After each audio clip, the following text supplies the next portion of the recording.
Every dungeon in the known world has a stomach. It swallows adventurers whole. It digests them slowly. Then it spits out their bones. But for 300 years, one dungeon has had the same creature stuck in its gut, and it still can't figure out what to do with him. That creature is an armadillo, specifically me. And yes, before you ask, I was not always an armadillo. That part of the story is significantly more embarrassing. My name was Aldric Voss. I was, by every measure that mattered, the greatest artificer who had ever lived. Not a warrior, not a king, a craftsman. I forged the 7 sealing blades, the artifacts that locked the demon arch shut for 2 full centuries while the world argued about whether I deserved a statue. I built the Ember Vial armor, the only thing standing between the Holy Emperor and extinction for 11 straight years. He never once said thank you. I charged extra. The world called me a legend. I called myself tired. There is a difference. And it matters more than people realize once the legend part starts to feel like a job. The Demon Sovereign ended my retirement plans. When the seal I had forged finally cracked, not from weakness, but from 2 centuries of unrelenting pressure, the world came apart in stages. First the eastern cities fell silent, then the mountain kingdoms, then everything else. The kind of end that doesn't announce itself. It just arrives, and suddenly all your plans are irrelevant. I was 63 years old, standing in the ruins of my workshop, surrounded by half-finished projects and the knowledge I had maybe 6 hours before the void tide reached my door. Most people in my position would have prayed or wept dramatically into the rubble, or at minimum, run in an interesting direction. I picked up my hammer instead. If the world was ending, I was going to spend those last hours doing the only thing I had ever been truly, genuinely good at. Everything else in my life was negotiable. The craft was not. I had one material left, a fragment of hollow core obsidian, the rarest ore in existence, formed only at the intersection of death mana and creation mana, saved for 20 years. I had always told myself I was waiting for the right project. Turns out the right project was a seed designed to survive the death of its maker. The recursion seed, small, smooth, exactly one function. The void tide hit my door at dawn. I swallowed the seed, the forge went. Darky, everything after that was someone else's problem, or so I thought. When the darkness ended, I was staring at a ceiling of glowing moss approximately 2 inches above my face. My arms were gone. My legs were wrong in ways I couldn't immediately process. Something large and curved was sitting on my back like someone had bolted a shield to my spine. Without asking, I looked down at what should have been my hands and found small, clawed, deeply undignified feet. A notification appeared in pale blue light in front of my snout. Yes, a snout. Recursion complete. New vessel assigned. Armadillo. Common. Tier. F rank. F rank. I had just been the greatest artificer in recorded history. The universe had responded by placing me in an F rank armadillo. I stared at that notification for a very long time. Then I looked around. I was inside a dungeon. The chamber was enormous, carved stone walls etched with suppression runes, a floor that pulsed faintly with dark mana, something massive breathing far below. My location read, The Devouring Depths, Floor 1. Dungeon rank A, an rank dungeon. Me, an F rank armadillo. For a lesser being, this would have been the final paragraph of a very short story. For me, it was a logistics problem. I had always been better at logistics than most people were at surviving. I took stock. I considered my options. Then I did what I always did. The first thing I did was roll into a ball. Not out of panic. I was testing the shell. The recursion seed had not placed me in just any armadillo. My new body carried traces of forge mana in its bones. My shell wasn't standard keratin. Running through it, barely there, almost offensively faint, were veins of something mineral. Protor. The kind that forms only around high concentration artificer mana. I was, in the most humbling way imaginable, still a forge. A very small one, the size of a loaf of bread, operating on the floor of someone else's dungeon. But a forge nonetheless. The first monster found me on day 3. A dungeon rat, searing, roughly the size of a large dog, teeth like chisels, eyes glowing red.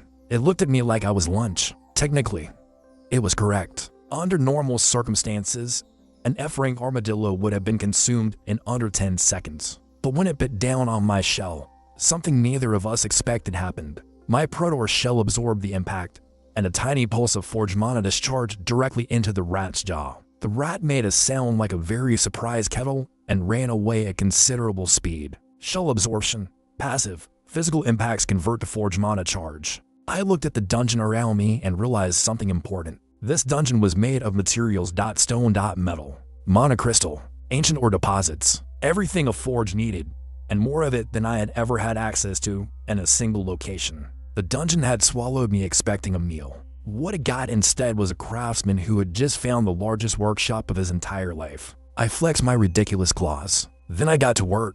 The first thing any serious artificer does in a new space is take inventory. I spent 3 days crawling through floor 1, mapping every corner. The dungeon treated it as a starter zone.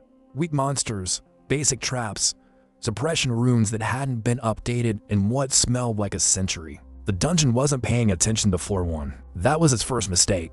I found iron vein cracks in the eastern wall, seeping usable or dust. I found a broken trap mechanism near the north corridor. A pressure plate array with a cracked monoconductor sitting ignored in the dark. The dungeon had abandoned it. I had different plans for it entirely, and I found something better still. In a side chamber, the monoflow had bypassed entirely.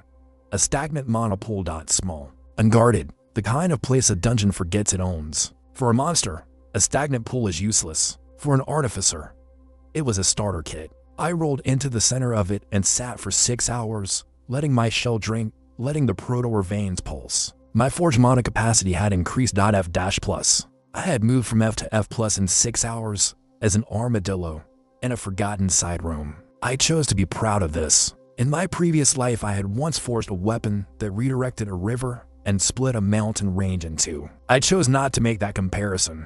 It was not useful information at this moment. The first real test came on day 9. 3 adventurers entered floor 1, a swordsman, a mage, and someone holding a map upside down who appeared to be there entirely by misfortune. I watched from the shadow of a broken column. Dear Ink, all 3 young loud. Completely unaware a small armored creature was cataloging their equipment. The swordsman's blade had a microfracture along the spine, 1 solid hit from shattering. The mage's focus crystal was bleeding mana on every cast. They cleared the floor in 40 minutes and left without a second glance. They never knew I was there, but I had seen every detail I needed. The dungeon pulled adventurers in regularly. Those adventurers dropped things, left things behind, lost things in the dark. The dungeon ate its guests and left the dishes lying around the floor. I had just found my material supply chain. Not elegant, but then again, neither was my current situation. The first item I made took 11 days. A small wedge of compressed forged iron, the size of my paw, 1 reinforcement rune etched using the tip of my claw. Crude, wrong ratios, almost embarrassing. Item created, compressed forged wedge, G+, durability enhancement minor. I pressed my face against the dungeon floor and thought about my legacy. Then I picked up the wedge and went back to work, because that was what I had always done. The quality was irrelevant to the process. The process was the only thing that mattered. The dungeon noticed me on day 23. Not clearly. It didn't know what I was. But dungeon cores have instincts, and something in its instincts was sending signals that something on floor 1 was behaving strangely. I had quietly reinforced a section of the eastern corridor wall using salvage or dust. And forge mana, done from the inside, threading mana through existing stone, reshaping mineral composition layer by layer. The dungeon suppression runes in that section were now double layered. The dungeon had not done that. Something else had. From deep in the core, something like infusion began to flicker for the first time. I felt it, a shift in mana pressure. The dungeon's version of squinting hard at something it couldn't identify. I rolled into a ball and sat very still until the attention passed. Then I went back to threading rune work through the western wall. I was going to reinforce this entire floor. Then floor 2. Then every floor after that, all the way down to the core. The dungeon would have 300 years to figure out what I was doing. It never quite managed. That was its second mistake. The first had been swallowing me in the first place. By the end of the first month, I had a proper system established. The forgotten pool chamber had become my workshop, damp, dark, and entirely mine. Each morning I ran the same route: eastern wall for war, north trap hall for the monoconductor, center chamber for salvage. The dungeon kept trying to reclaim materials from floor 1. Standard behavior: pull drop items back into the core, reabsorb them. I kept getting there first. We developed an arrangement neither of us named. By week 6, the dungeon was reclaiming everything from floors to through 9 without issue. Floor 1 was mine. The materials there stayed with me. It was an unspoken agreement between a dungeon that didn't understand what was living in it and a craftsman too busy to explain. The second monster that tried to eat me was a stone crawler, C+ rank, the size of a dining table, shell that could deflect D rank magic, claws that cut standard iron like fabric. It found me in the North Corridor on day 34 while I was working on the pressure plate mechanism. It circled slowly. It was being careful. Something in its animal instinct knew I wasn't quite what I appeared. Smart monster. Wrong conclusion. I let it circle. I had been hoping to study a stone crawler up close. High-density mineral shell, natural mana absorption, self-reinforcing structure. Exactly what I needed. It lunged out. I braced. Shell absorption activated. Forge mana charged to 340. One stone crawler chitin fragment acquired. The crawler stared at me. It hit me again. I absorbed that too. We did this 6 times. By the 6th strike, the stone crawler had stopped lunging and was simply standing there radiating what I can only describe as philosophical confusion from every single leg. I had enough chitin. I turned back to my work. After 30 seconds, I heard the crawler leave. It did not return. Word, apparently, travels among dungeon monsters faster than you'd expect. The chitin changed everything. Stone crawler chitin self-reinforces under mana pressure, denser with every charge. In my era, no one had kept a pure sample long enough to test the upper limit. I now had 6 samples and nothing but time. I had 6 samples. I had a workshop. I had 300 years of knowledge about materials science and absolutely nothing competing for my attention. I spent 2 weeks on the first experiment alone, using the tip of my claw as a forge tool, and I want to be clear that this was deeply undignified work. I threaded the chitin fragments through my shell's protor veins, one microscopic layer at a time. It was the most technically demanding work I had done since the sealing blades. It was also being done by an armadillo using its foot. I chose not to dwell on that particular comparison. The shell cracked, then it rebuilt itself. Cracked again. 3 full cycles of breaking and reforming, each time denser than before. On the 4th cycle, it stopped cracking entirely. My shell had evolved. Proto-chitin composite, D rank. Mana impact conversion upgraded, self-repair active, D rank. From G+. In 6 weeks, D rank. My shell had jumped 3 full tiers in 6 weeks. From deep within the core, I felt that familiar flicker of confused attention again. But sharper this time.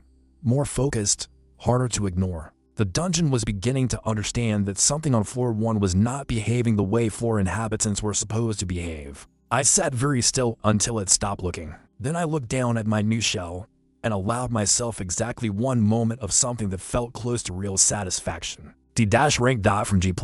As an armadillo, the greatest artificer who ever lived had been placed in the body of an F-rank creature, dropped into a ranked dungeon, given no tools, no materials, and no particular reason to believe any of this would work.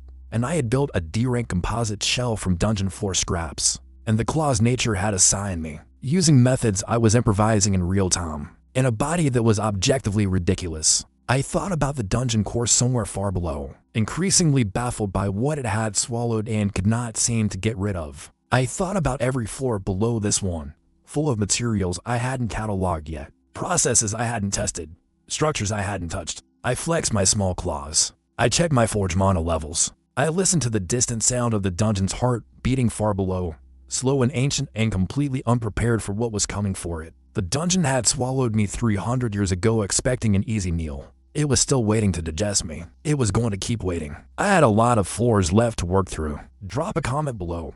What do you think the dungeon core is going to do when it finally figures out what's been living in its stomach this whole time? Floor 2 was waiting for me the way a bad decision waits.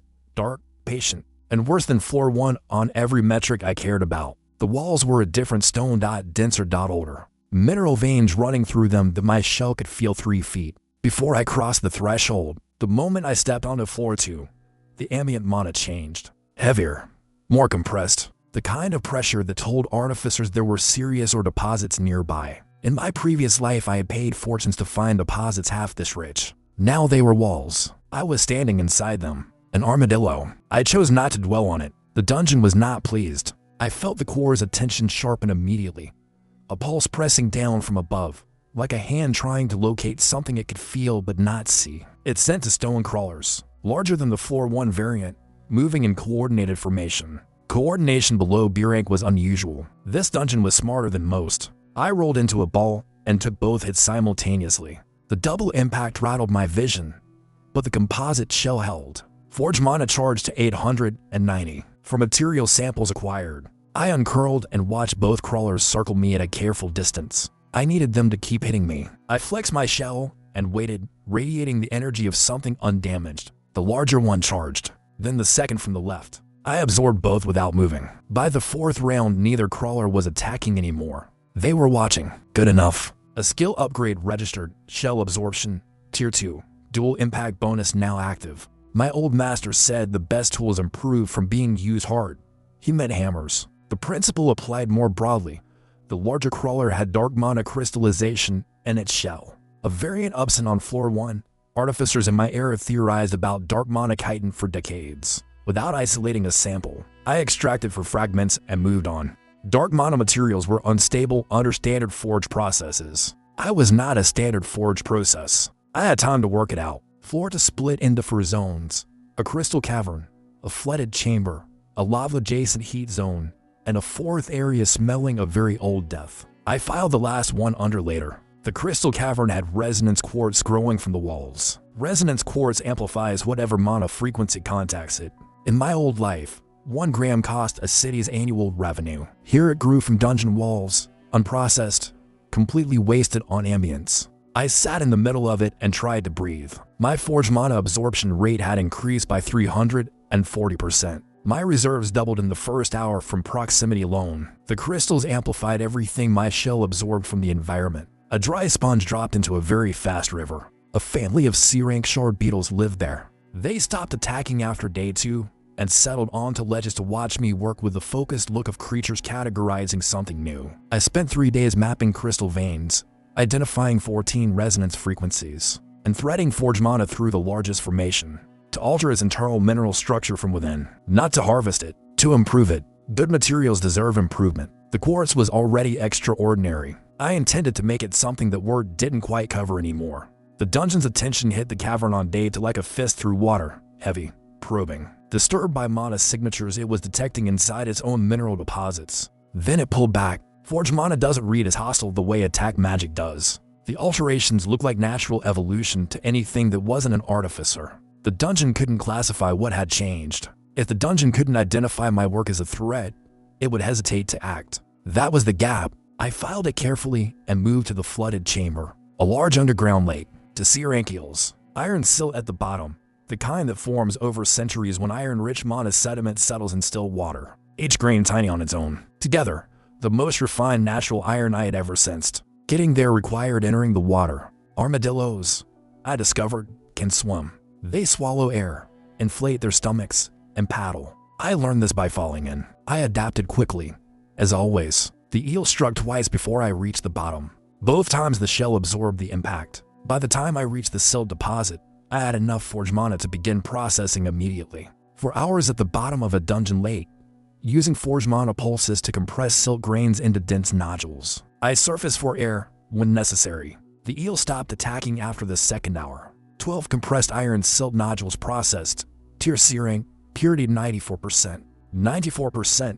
High-end suppliers in my era charge weeks of work for results like this. I had done it with my feet. The heat zone was the most dangerous environment I had navigated since arriving in this body. Lava adjacent, no water. B-rank magma hounds treating everything in their territory as potential prey. B-rank versus my D-rank shell meant I lost any direct fight immediately. So I arrived at the edge of the zone, picked the smallest platform available, and sat there without moving for 3 days. Day 1, the hounds barked from a distance. Day 2, the largest approached, sniffed my shell, found nothing edible, and left. Day 3, I had become furniture. They walked past without interest. I had used this technique in my first life with volatile clients. Stay still enough and exude no threat, and even aggressive creatures reclassify you as environment. It always worked, on everyone. The or near the lava flow was cinder-milled iron, a heat-infused variant that permanently retains the temperature of the molten rock it forms beside. Conventional tools can't handle it at all. My forge mana ran hotter than conventional smithing flames.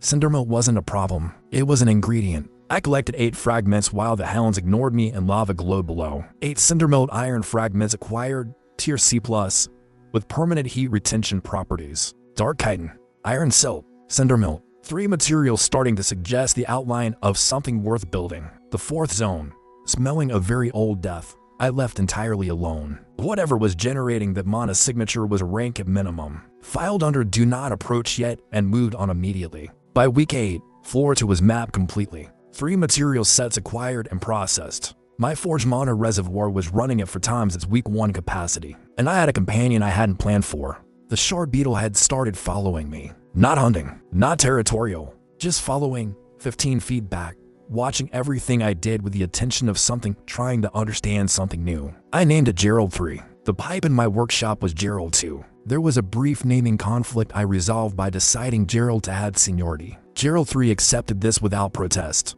Gerald 3 attended every session after that. Watched me process silt, sat on ledges during the coursework. I chose to interpret the mandible vibrations as encouragement. It helped. The dungeon was becoming alarmed. I could feel the core's attention sweeping through floors with increasing frequency, probing the crystal cavern, searching for the anomalous source. On day 58, it stopped searching and acted. A warden materialized on floor 2. Dungeon stone, 8 feet tall, weapon of compressed rock, B-rank, built to eliminate foreign mana signatures. It found me in the crystal cavern, looked at me for a moment, then swung its weapon directly at the core's formation I had been modifying for 3 weeks. I rolled between its legs and absorbed the shockwave. 700 forge mana from a single mist swing. The warden turned, swung again. I rolled aside. The weapon hit stone. I absorbed that too. We repeated this 5 more times. By the 6th swing, the warden had stopped attacking and was standing completely still in the center of the cavern. I cannot say whether dungeon constructs experience confusion. This one appeared to. I went back to work on the quartz. The warden stood and watched. After 12 hours of silent watching, it sat down in the corner of the cavern. I named it Gerald 4. It said absolutely nothing. I spent a full week planning before building anything, running compositions and ratios through my mind the way I had before every major forge project. In my previous life, just thinking. The item was a forge anchor,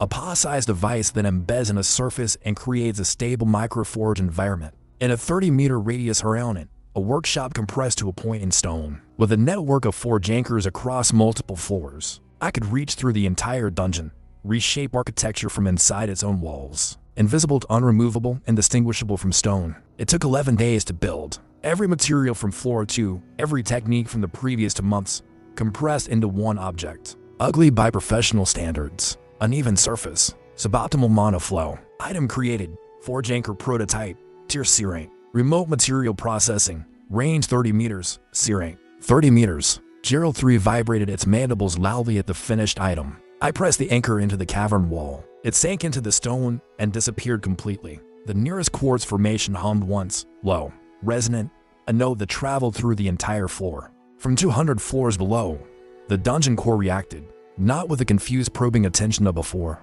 Something sharper, something that felt, for the first time in 2 months, like genuine alarm. The dungeon had felt one of its own floors change from the inside in a way it had never experienced before. Not fighting, not destruction. Something growing inside its walls like a root finding stone. I sat in the crystal cavern with 2 Geralds watching me and a dungeon core far below beginning. Finally, after 2 months, to understand that what it swallowed was not a meal. It was a craftsman. The question was what the dungeon would do about that. I already suspected the answer was going to make the next 300 years considerably more interesting than I had originally planned.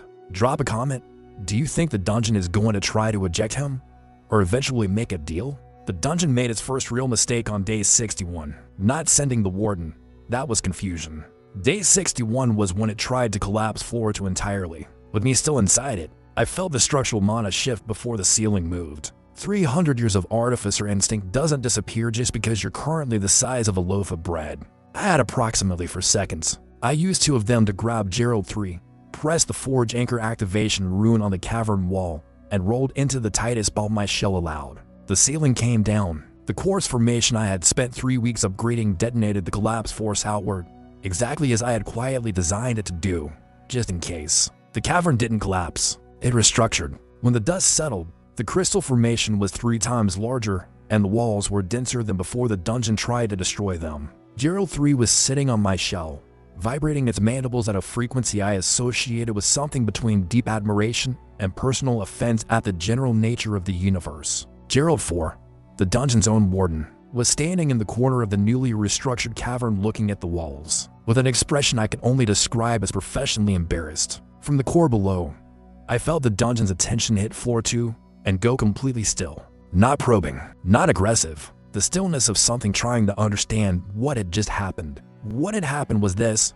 The dungeon had tried to destroy my work and accidentally made it better. I got up, checked Gerald 3 for damage, and went back to work. This was going to be a theme. I reached floor 3 on day 74. The descent corridor was narrow, steep, and full of ambient mana that made my shell sing at frequencies I hadn't felt in weeks. Something interesting was down here. Floor 3 was quiet, not the waiting quiet of monsters. Deeply silent, the kind that told experienced artificers either an apex predator was present or something was wrong with the core connection.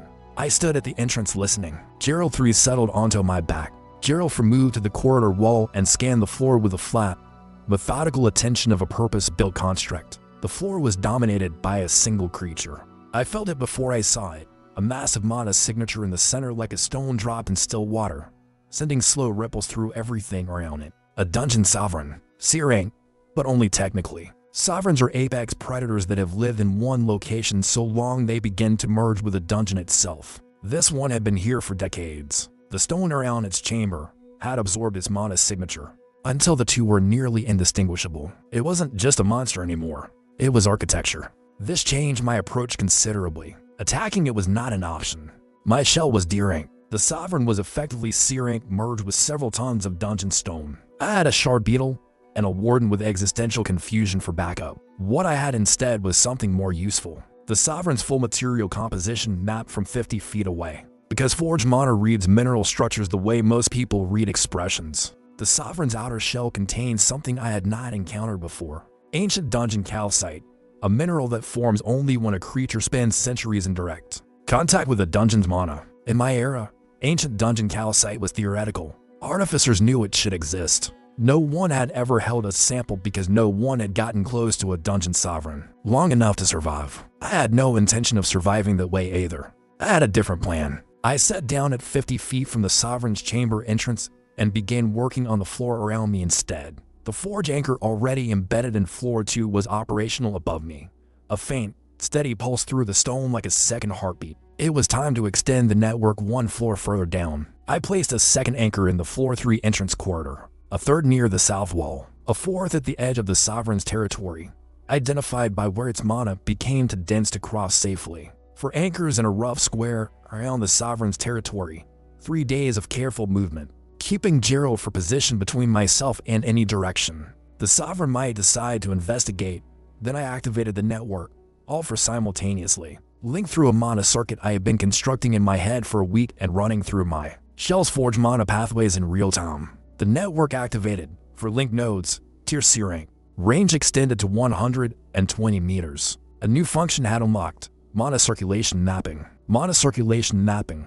The ability to read the flow of mana through an enclosed space. The way an engineer reads a pipe system. Where it moves, where it pulls, where it's blocked, where it could go. I had just mapped the entire floor 3 mana circulation in real time. And what I found in that map was not what I had expected. The Sovereign wasn't the problem. The Sovereign was a symptom. Floor 3 had a block mana node.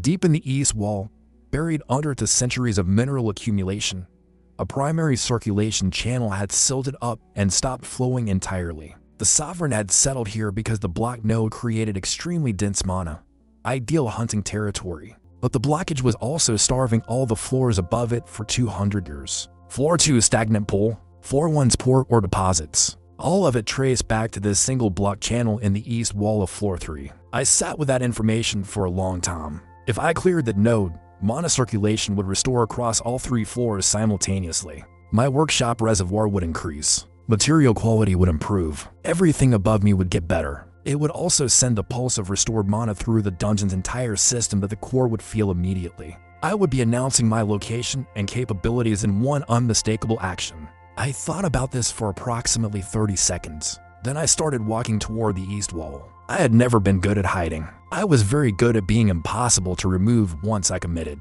The east wall was solid stone, 3 feet thick, with a block node buried 18 inches in.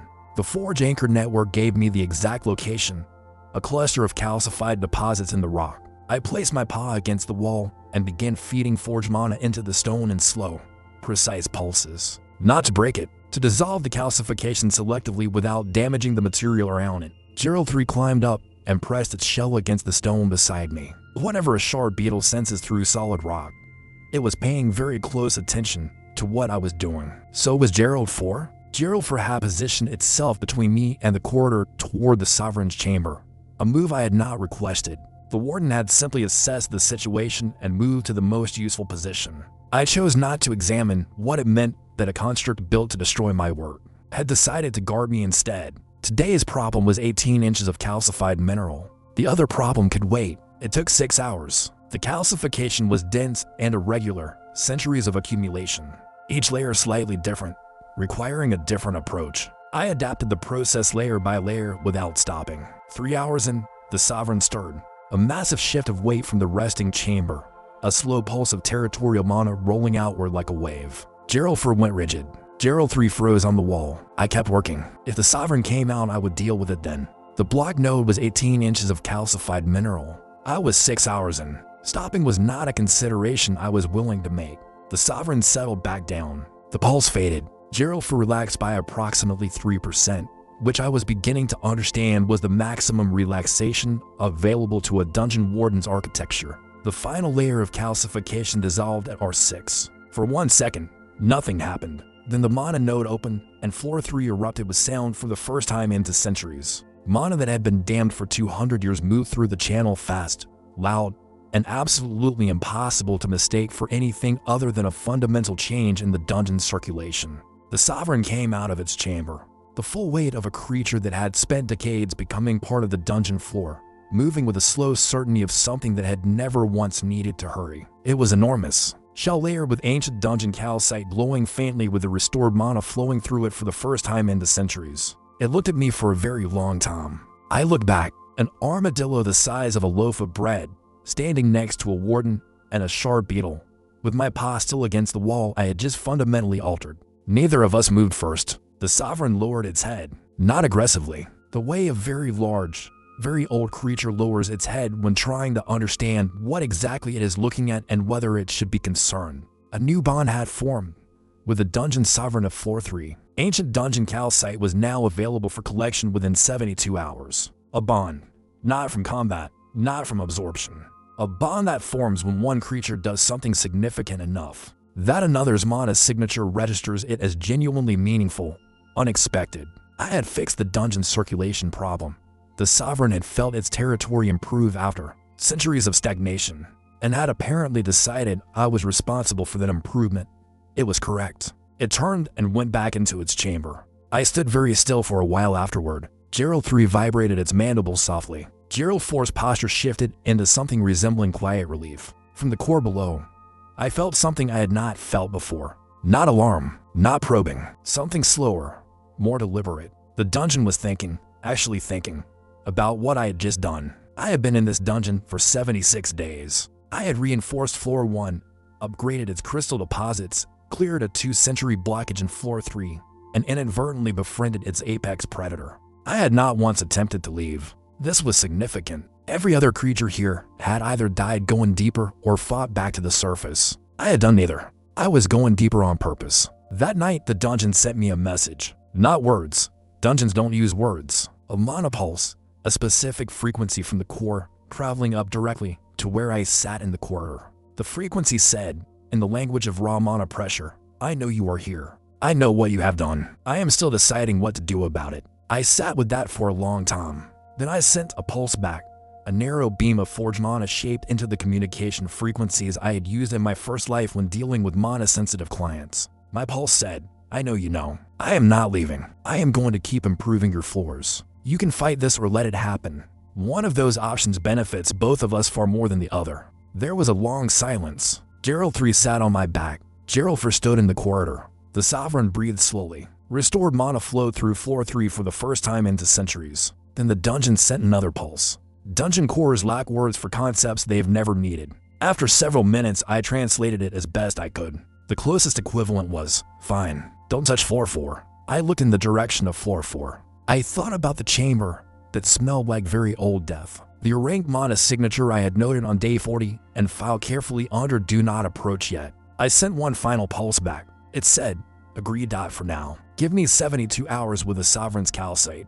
Then we will talk about what is on floor 4. The dungeon didn't respond, but the moss glow brightened slightly, and the mana pressure in the corridor eased by about 12%. For a dungeon, I was learning. That was the equivalent of a handshake. The dungeon kept its word for exactly 72 hours. Then it sent another pulse. This one didn't say fine. It said, "It is time," and it felt, unmistakably, like a warning. I had spent those 72 hours collecting ancient dungeon calcite from the Sovereign's Bond deposit and doing what I always did with exceptional materials, thinking very carefully before touching them. Ancient dungeon calcite saturated with centuries of mana doesn't behave like standard mineral.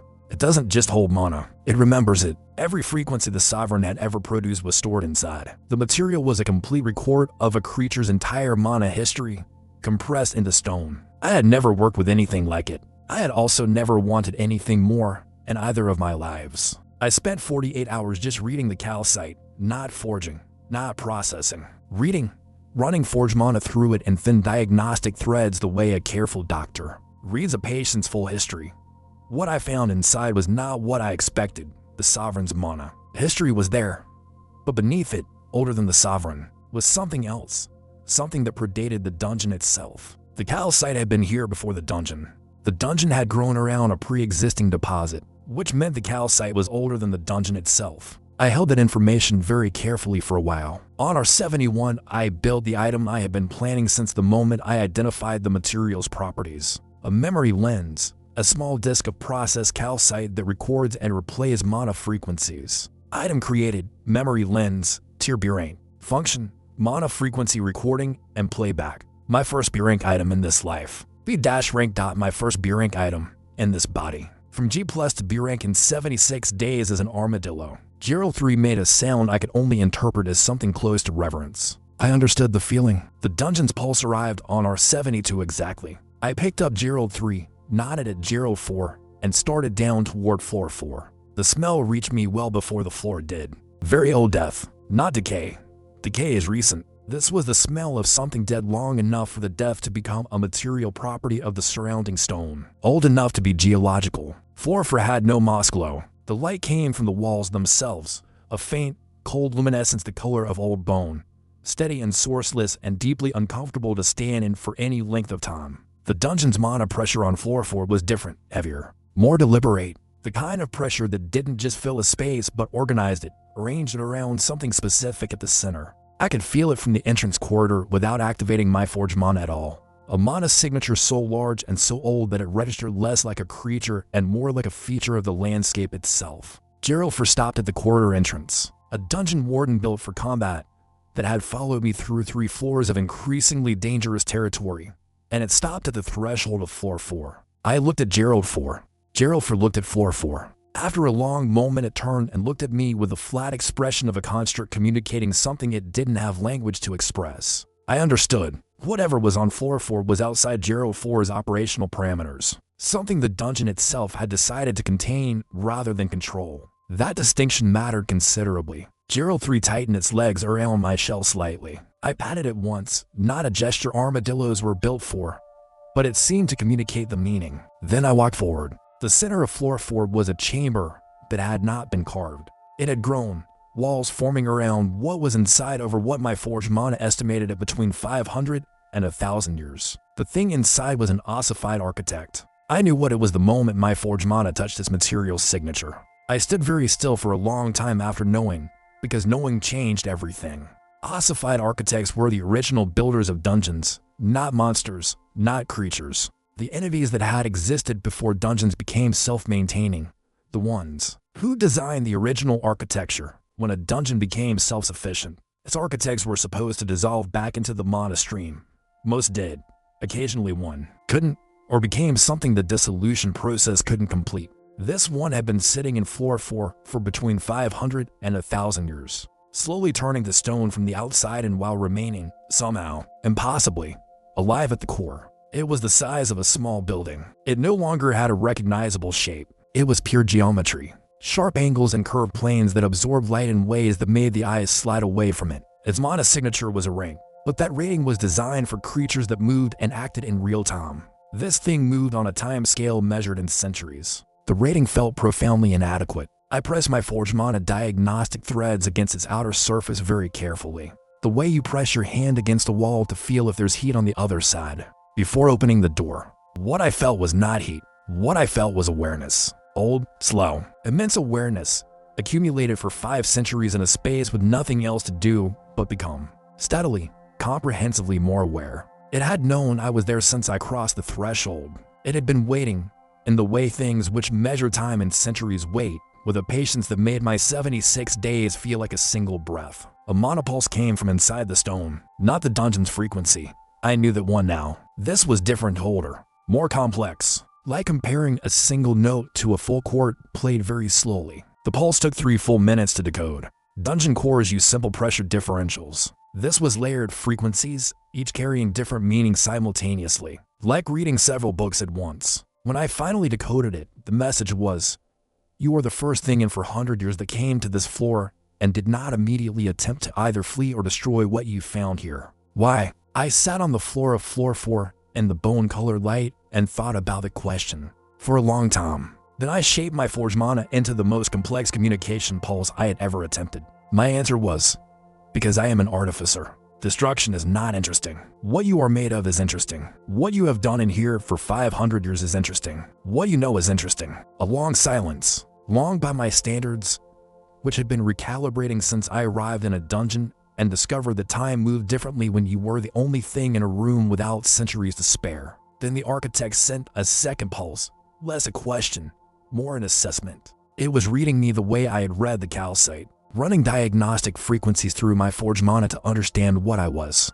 I let it. If something had been alive and aware for 500 years and wanted to read your mana signature, the correct response was to hold still and let it finish. Interrupting would be inadvisable. The assessment took 11 minutes. The third pulse, when it came, was the clearest communication the architect had sent so far. A statement, not a question, not an assessment. It said, "You have been improving this dungeon for 76 days. You have improved 3 floors, bonded the floor 3 apex, and negotiated an arrangement with the core." Then it added a second part. The second part said, "In 500 years, no one has improved anything on floor 4. I have been attempting to repair a structural flaw in this floor's mana architecture for 3 centuries. I cannot reach it." I looked at the stone shell surrounding the architect. I looked at my forge anchor network. Then I sent a pulse. "Tell me where the flaw is. Tell me what you have learned in 500 years. What followed was the longest conversation of either of my lives. The architect had been accumulating knowledge for 5 centuries. I had arrived with functional forge mana and nothing better to do. The structural flaw was in the floor's foundational mana lattice, the framework that distributed mana evenly across the floor surface.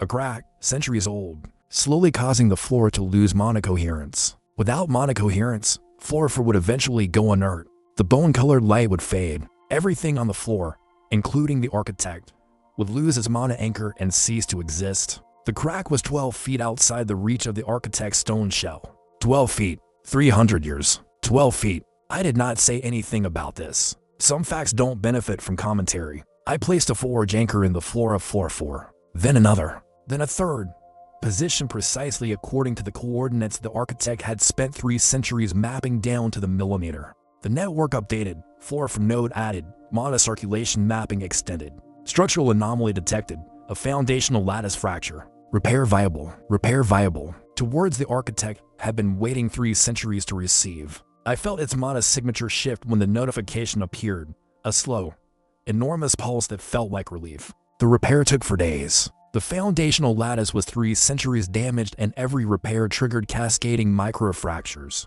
like fixing one crack in a wall and finding 3 more directly behind it. Gerald 3 sat on my back for days. I ate mineral deposits to maintain forge mana levels. I slept in 3-hour intervals. The architect communicated throughout, not instructions, but observations. 500 years of observations about this floor's mana, delivered in slow layered pulses I decoded between repair phases. By day 4, I had learned more than 63 years of active forging had taught me. On the morning of day 4, the final fracture closed, the floor shuddered once, deep, structural, traveling through every surface simultaneously, and then went completely still. The bone-colored light changed, slowly, over the next several hours. It shifted from cold and sourceless to something warmer. The mana lattice was carrying light frequency mana through newly repaired pathways for the first time in centuries. Floor for mana architecture, restored. Structural integrity, 100%. Somewhere in the dungeon system, a notification registered. Significant structural improvement detected on floor 4. From somewhere far below, I felt a pulse that was not a message, not confusion, not the dungeon's version of a handshake, something I had not felt from the dungeon before and took a long time to identify. It felt like gratitude, slow, structural, geological gratitude, expressed not in words or gestures but in the simple fact that something very old had been broken for a very long time and was now repaired. The architect sent a final pulse long layered, the most complex communication across our entire 4-day conversation. It took 20 minutes to fully decode. When I finished, I sat with it for a while. The pulse said, in 500 years I have communicated with 4 things. The dungeon core, the floor 3 sovereign, the entity on floor 9, which I do not recommend approaching. And now you, it continued, of those 4, you are the only one who came here without an agenda related to power or territory or survival. You came because you found the problem interesting. I want to give you something. A new bond had formed with the ossified architect of floor 4. Primordial forged stone was now available, a material that had not existed in the known world for approximately 800 years. Primordial forged stone, the material the original dungeon architects used to build the foundational structures of the first dungeons. Material that predated every classification system ever developed, according to every artificer tradition I had ever studied. Primordial forged stone was theoretically impossible to work with using any known technique, because it predated the development of forged techniques. I looked at the notification for a long time. Gerald 3 vibrated its mandibles softly. The sovereign breathed slowly above me. Gerald waited at the threshold. The floor glowed with restored light. Then I looked at the seam of primordial forged stone that had appeared in the architect's outer shell, glowing with a light that had no color I had a name for, and I flexed my small claws. In 76 days I had gone from G-rank forged wedge to B-rank memory lens, to standing in front of material that hadn't existed in the known world for 800 years. This was, by any measure, progress. The dungeon never managed to digest me, not in 300 years of trying, negotiating, and occasionally sending something large and confused to ask what I was doing on a particular floor. By year 10, I had repaired every structural flaw on floors 1 through 7. The dungeon's material quality had improved enough that adventurers entering floor 1 occasionally stopped to stare at the ore deposits. By year 30, the Forge Anchor network covered all 12 floors I had reached. The dungeon and I had an arrangement neither of us had words for, somewhere between a tenant agreement and a partnership. By year 50, my shell had evolved through D rank to C rank to B rank, incorporating every material I had ever collected into something bearing only a passing resemblance to the original Armadillo body. By year 100, the dungeon stopped reclaiming materials I collected. It also started routing interesting mineral deposits toward floors I was currently working on. I chose to interpret this as cooperation. By year 200, 3 unplanned things had happened. The floor 3 sovereign began following me between floors. Gerald 3 had laid eggs. The dungeon had started growing new floors in directions I recommended. By year 300, the devouring depths was something the adventurer community called the living dungeon, one that repaired itself, improved itself, and for reasons no one could explain, never once yielded a body. Every adventurer who entered came out alive. Some came out confused, particularly those who encountered a B-rank armadillo in the deeper floors and were politely asked not to disturb the mana architecture. On day 1, I was an F-rank armadillo with no tools and no reason for optimism. 300 years later, I had the finest workshop of my 2 lives and a dungeon that stopped trying to remove me around year 12. The dungeon had swallowed me. It spent 3 centuries trying to figure out what to do about that. In the end, it decided nothing. The thing it swallowed had become indistinguishable from the dungeon itself, which was, I reflected, the most complete form of craftsmanship I had ever achieved. Not a weapon, not an artifact, a dungeon, improved from the inside out, 1 floor at a time, over 300 years, and somewhere in the foundational lattice of the devouring depths. In the primordial forged stone the architect gave me 300 years ago, my first true masterwork of this second life remained unfinished, because the best projects never really are, and I, of all people, had learned to be patient. 300 years of evidence that patience, applied with sufficient craft, could improve almost anything. If you made it to the end, drop a comment with what you'd name the masterwork.